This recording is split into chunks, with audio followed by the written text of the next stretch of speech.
तो सबसे पहले हम शुरू करने वाले हैं chapter first unit first Indian economy का क्लास 12th का। ओके, फर्स्ट चैप्टर से शुरू करेंगे। सबसे पहले हम इसमें पढ़ेंगे इसका इंट्रोडक्शन, क्योंकि नाम क्या है, India on the eve of independence. Eve मतलब 12 AM की नई दिन की शुरुआत होने के 12 AM, जैसे बर्थडे ईव होता है, क्रिसमस ईव होता है, एंड आप लोग मनाते भी है वाली चीज़। भाई हमारे यहाँ तो नहीं होता, पर ये सब छोड़ो। By the way, low level of economic development थी। क्यों थी? क्योंकि कॉलोनियल गवर्नमेंट का रूल था। कॉलोनियल गवर्नमेंट क्या करती थी, भर भर के सामान यहाँ से उठा के ले जाती थी अपने देश, और फिर वहाँ से उसका प्रोडक्शन करके फिर उसका फिनिश्ड गुड्स बना के हमारी मार्केट में ही आके बेचती थी। मतलब हमारा ही बुद्धू बन रहा था। फिर हम एग्रीकल्चर सेक्टर को देखेंगे, फिर इंडस्ट्रियल सेक्टर को देखेंगे, फॉरेन ट्रेड को देखेंगे। मेनली ये 3 सेक्टर हम इसके अंडर देखेंगे कि इकोनॉमिक डेवलपमेंट इन तीनों में कितनी थी। फिर बाद में हम इन दोनों को साथ में देखेंगे, demographic condition and occupation condition. Demographic मतलब कौन सी, मतलब डेमोग्राफिक लाइक लिटरेसी रेट और ये सब कितना था, birth rate and child ratio जो भी था। एंड ऑक्यूपेशन मतलब प्राइमरी सेक्टर में कितने लोग काम करते हैं, सेकेंडरी सेक्टर में कितने लोग काम करते हैं, और टर्शियरी। एंड फिर हम देखेंगे इंफ्रास्ट्रक्चर। इंफ्रास्ट्रक्चर में हमारी आ जाती है रेलवेज़ एंड ये सब। ओके, फिर तो सबसे पहले हम फैक्ट्स के ऊपर बात करेंगे। फैक्ट्स आर लाइक लिटरली ये याद करने पड़ेंगे क्योंकि वन वर्ड आते हैं। तो सबसे पहले battle of Plassey, like previous year question है, बहुत बार आता था। बैटल ऑफ प्लासी 1757 में होता, लाइक याद कर लो, सारे ऑड नंबर है। 17 में होता, 57 ऑड है सारे। ओके, मुस्लिन, मुस्लिम नहीं मुस्लिन। मुस्लिन एक कॉटन था जो बंगाल में ग्रो किया जाता था। ओह, बंगाल के लोग जादू टोना के अलावा भी कुछ और ग्रो करते थे। तो सेकेंड हम अब आते हैं low level of economic development under colonial rule. तो इसमें हमने बताया कि हम इन तीनों के बारे में बात करेंगे। एंड ये वाला हाईलाइट नहीं, ये वाला, इन तीनों के बारे में अरे ये इतना मोटा क्यों हम इन तीनों के बारे में बात करेंगे।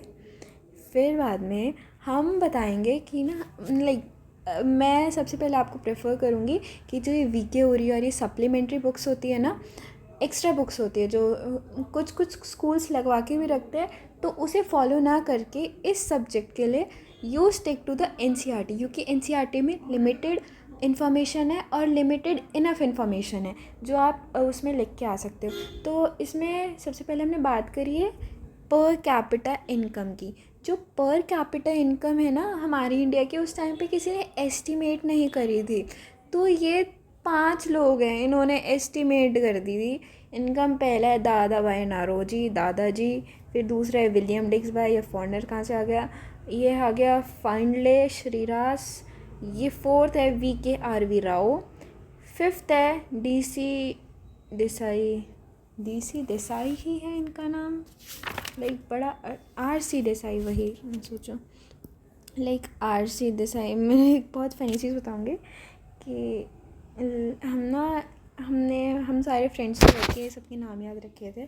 तो हमने इनकी ऐसे ऐसे किया था। RC देसाई इज़ लाइक रोना छोड़ देसाई। देसाई को हमने सोचा दास, रोना छोड़ दास, है ना। VKRV राव तो बहुत ईजी था, हमें याद हो गया था। फाइनली हमने ऐसे करा था, लेज़ का चिप्स होता है ना, वो होता है जा ढूंढ के ला लेज़ का चिप्स। श्रीरस, और ये श्रीरस आई डोंट नो ये कैसे याद किया था, बट विलियम डिक्स भाई ऐसे किया था कि विलियम ने गड्ढा खोदा, डिग किया, एंड उसमें खुद बैठ के लोगों को बाय बाय कर दिया।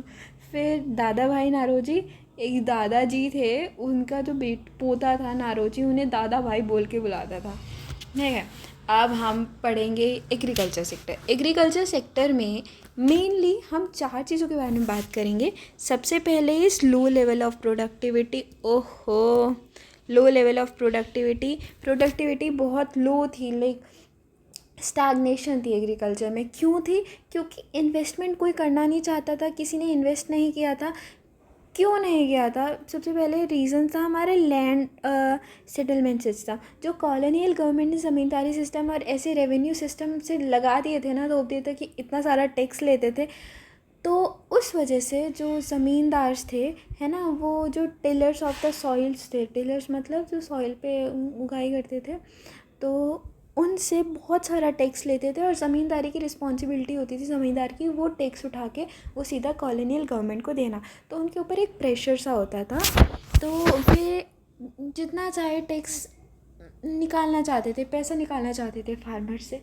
ठीक है, अब जब फार्मर्स के पास खुद के लिए पैसा नहीं बचेगा तो वो अपने लैंड पे क्या लगाएंगे? लाइक उन्हें इन्वेस्टमेंट करने के लिए तो कैपिटल चाहिए, कैपिटल भी लगा नहीं रहे, जो गवर्नमेंट थी वो कोई कैपिटल दे नहीं रही। तो क्या नहीं था हमारे उसमें? सबसे पहले टेक्नोलॉजी कोई नहीं थी, HYV सीड्स जो ये थे ये नहीं थे, एग्रीकल्चर अच्छा नहीं था, बारिश आई ठीक है, नहीं आई ख़राब हो गई फसल, फर्टिलाइज़र्स कुछ नहीं था, कीड़े लग गए उसमें, फसल पूरी ख़राब हो गई। ज़मींदार आके खड़ा हो गया, लाओ मेरे पैसे। वो कह रहा है कौन से पैसे, हमारी तो फसल ख़राब हो गई। फिर वो बोलता है कि नहीं मेरे को तो पैसे चाहिए। तो बहुत एक्सप्लॉयटेड सिस्टम था, इस वजह से स्टैग्नेशन थी एग्रीकल्चर सेक्टर में। ठीक है, और fourth is commercialisation of agriculture. जो ब्रिटिशर्स थे इन्होंने क्या करा कि जो कैश क्रॉप्स थी ना वो उगवाने शुरू करी instead of food crop like चावल और इन सब को छोड़ के, जिनमें प्रॉफिट्स कम है, इन्होंने कैश क्रॉप लगवानी शुरू करी। तो ये ना लाइक याद रखना, shifting from food crop to cash crop, shifting from food crop to cash crop, commercialisation of agriculture आता है पेपर में, ये याद रखना। So next we gonna learn about और समझेंगे इंडस्ट्रियल सेक्टर के बारे में। तो मैं ना एक चीज़ पे फोकस देना चाहूँगी, आप भी फोकस देना, कि India was the exporter of raw material and importer of finish goods. India क्या था, एक सेकेंड पेन चेंज कर लिया जाए थोड़ा, पेन तो सही है। इंडिया क्या था, इंडिया इम्पोर्ट करता था फिनिश गुड्स। कहाँ से? बाहर से। क्यों? क्योंकि इंडिया में इंडस्ट्रीज़ नहीं थी और बाहर से वो क्या करता था, एक्सपोर्ट। अब इनके पास रॉ मटेरियल कहाँ से आता था? इनके पास रॉ मटेरियल आता था इंडिया से। इंडिया चीप रॉ मटेरियल इधर बेचता था और ये लोग ब्रिटिशर्स हमें ही लूटते थे, हमें ही महंगा माल, हमारा माल ही हमें बेचते थे महंगा करके। तो you have to literally learn this line. India was the exporter of raw material and the importer of finished goods. Like बहुत बार आपको लाइक एग्ज़ाम में जब क्वेश्चन आएगा, हर क्वेश्चन में मोस्टली इस लाइन का यूज़ करना है क्योंकि मेन लाइन है पूरे चैप्टर की। तो India was the two fold economy थी। दो फोल्ड्स क्या थे? India was the exporter of raw material and the importer of finished goods. Okay, फिर अब हम बात करेंगे इंडस्ट्रीज़ के बारे में। इंडिया में लाइक एक तो कॉटन इंडस्ट्री थी हमारी, एक जूट इंडस्ट्री थी। जो कॉटन इंडस्ट्री थी ना वो हमारी, वो इंडिया डोमिनेट करते थे, और जो जूट थी वो फॉरेनर्स डोमिनेट करते थे। जूट की थी बंगाल में। अब पीछे आपने पढ़ा होगा, मैंने पढ़ाया था कि मुस्लिन एक कॉटन होता था जो बंगाल में ग्रो होता था, एंड उसके अलावा जूट होता था जो बंगाल में ग्रो होता था, और फिर जो एक्स्ट्रा कॉटन होता था लाइक कॉमन कॉटन वो ग्रो होता था हमारे राजस्थान और गुजरात के पार्ट में। लाइक इंडिया का ये वाला पार्ट में लाइक पाकिस्तान से जुड़ा हुआ उस साइड होता था grow. TISCO was the only capital good industry India में उस टाइम पे जो थी। टिस्को थी Tata iron and steel industry. कब हुई थी? 1907। Again odd number 1907। Okay, other industries भी थी लाइक शुगर केन हो गया, सीमेंट हो गया, पेपर हो गया। लाइक ये चीज़ें ना कैसे याद करो, लाइक एक पेपर था, उस पर थोड़ा सा मैं सीमेंट रख दिया, फिर उसमें चीनी मिला दी, फिर मैंने उसे खा के देखा, पर टेस्ट बहुत बेकार था। तो लाइक ऐसी चीज़ तो मेमोराइज़ करोगे ना, इन चीज़ों को दिमाग में रख के, तो ये चीज़ें याद रहेगी, ना कि जस्ट नाम पढ़ने से। इससे क्या हुआ, जब ये इंडस्ट्रीज़ आई तो हमारी कंट्री की जीडीपी क्या हुई? ग्रो हुई। ऑफ कोर्स ग्रो होगी। फिर feature of industry on the eve of independence. जब हमें इंडिपेंडेंस मिल गई तो हमारी इंडस्ट्रियल सेक्टर कैसा था? लाइक हैंडीक्राफ्ट का जो वर्क था वो बिल्कुल ख़त्म हो गया, फॉल डाउन हो गया। Lack of capital good industry थी ही नहीं, टिस्को के अलावा हमने ऊपर पढ़ी थी। Limited role of public sector, क्योंकि उससे पहले सारा गवर्नमेंट संभालता था तो पब्लिक सेक्टर का रोल नहीं था। Low level contribution of GDP जितनी होनी चाहिए थी उतनी जीडीपी नहीं थी। ठीक है, फिर अब हम बात करेंगे फॉरेन ट्रेड के बारे में। तो again this line came again and again focusing on this line, India was the exporter of primary goods and importer of finished goods. India export करता था रॉ मटेरियल, इम्पोर्ट किया करता था फिनिश गुड्स. ये अच्छे से चीज़ें याद रखनी है, एक्सपोर्टर ऑफ, ठीक है. पहला फीचर ये हो गया. ओके, दूसरा फीचर हमारा है ब्रिटिशर की मोनोपोली रहती थी इंडिया एक्सपोर्ट और इम्पोर्ट पे. कितना इंडिया गुड एक्सपोर्ट करेगा वो ब्रिटिशर्स बताएंगे, कितना गुड इम्पोर्ट करेगा वो ब्रिटिशर्स बताएंगे. तो 50+ like more than half of the trade जो था वो फॉरेनर्स से होता था. फॉरेनर्स कौन से? ब्रिटिशर्स. और जो रेस्ट बचा कुचा था वो था चाइना, सिलोन, पर्शिया. ओके, अब इसे कैसे याद करें? इसे हम याद करेंगे चाइना में गई मैं. चाइना ये रहा इंडिया के ऊपर, ठीक है. चाइना में गई, चाइना में एक पर्शियन कैट मुझे मिली, उसका नाम था सिलोन. आई सेड हैं सिलोन. हाँ, तो लाइक दैस.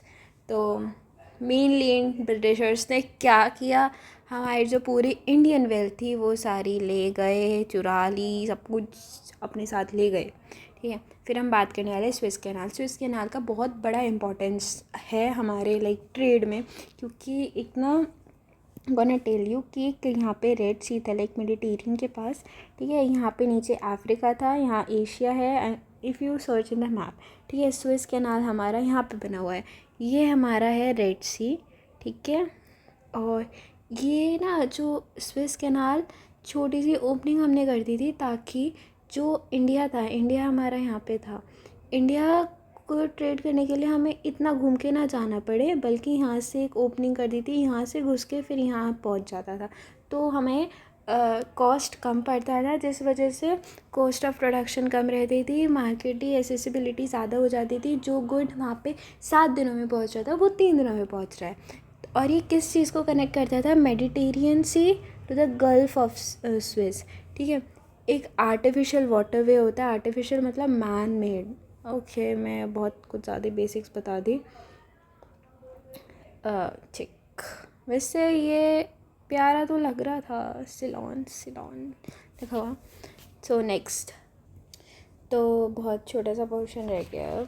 तो पहले हम बात करेंगे डेमोग्राफिक कंडीशन की. डेमोग्राफिक कंडीशन मतलब फर्स्ट सेंसस हमारा आया 1881 में.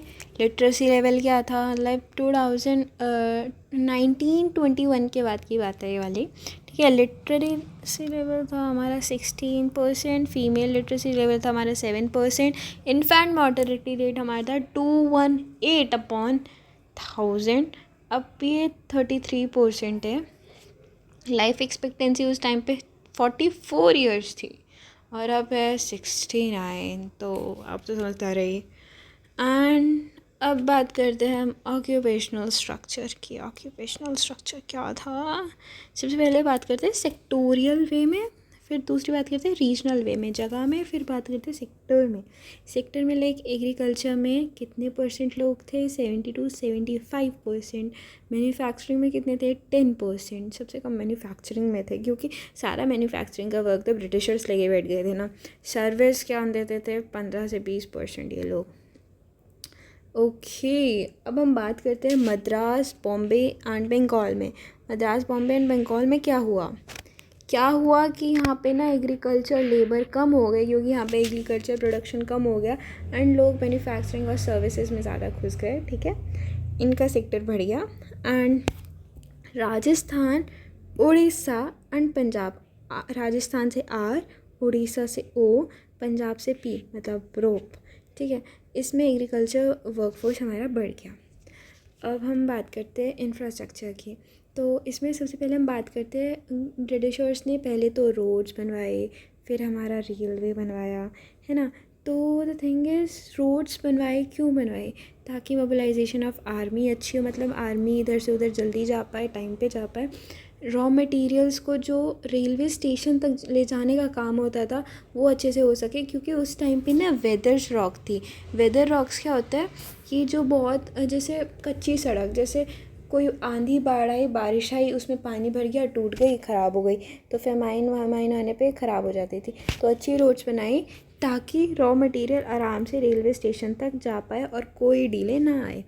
टेलीग्राफ्स क्या होते थे? एक बेटर मोड ऑफ कम्युनिकेशन होता था, क्यों होता था? ताकि लॉ एंड ऑर्डर्स को मेंटेन करके रख सके। ठीक है। रेलवेज़ क्यों बनवाए?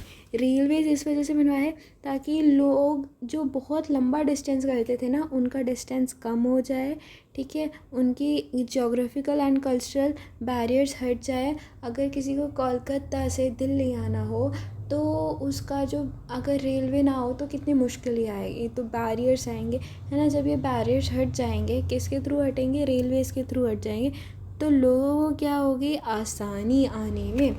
Foster commercialisation of Indian agriculture, Indian agriculture को भी इसने बहुत बढ़ावा दिया। ठीक है। क्योंकि जो प्रोडक्शन होता था, जैसे एक जगह बहुत अच्छा प्रोडक्शन हुआ तो वो जल्द से जल्द बिना ख़राब हुए दूसरी जगह पहुंच जाए, किसके लिए? ट्रेड के लिए, और वो वहाँ यूज़ भी हो जाए, बिक भी जाए, एंड लोग उसे इस्तेमाल भी कर ले कंज्यूमर, क्योंकि जहाँ वो उग रहा है वो कुछ ज़्यादा अमाउंट में है, जहाँ प्रोड्यूस हो रहा है वो बहुत ज़्यादा अमाउंट में है, और वहाँ के लोग इतना नहीं खा सकते अकेले, तो इस वजह से they have to like export that on time. ठीक है। अब बात करते हैं positive impact of britishers. Britishers ने बहुत इम्पैक्ट अच्छे भी करे थे, लाइक इससे मैंने याद करा है CBSSE। ठीक है। CBSSE, C for check on famine, B for better means of transportation. Transportation में क्या आया? रेलवेज़ आए, रोड्स आए। ठीक है। सेल्फ सफिशिएंसी आई। जब रेलवे ट्रांसपोर्ट बढ़े तो हमारा ट्रांसपोर्टेशन अच्छा हुआ। दूसरा, उससे ट्रेड अच्छा हुआ, उससे क्या हुआ? हमारी सेल्फ सफिशिएंसी अच्छी हुई। शिफ्टिंग टू मॉनेटरी इकोनॉमी, धीरे धीरे हम मॉनेटरी इकोनॉमी में गए, किससे? बार्टर सिस्टम से हम कैश और कॉइन्स में गए। भाई ये साइन कितना बढ़िया लगता है। ठीक है। फिर इफ़ेक्टिव एडमिनिस्ट्रेशन आई, मतलब एडमिनिस्ट्रेशन कैसे एक कंट्री को रूल करते हैं, कैसे नहीं करते, कैसे करते हैं, कैसे नहीं करते, कैसे करते, कैसे नहीं। इसी के साथ चैप्टर करते हैं ख़त्म। Tata, bye bye.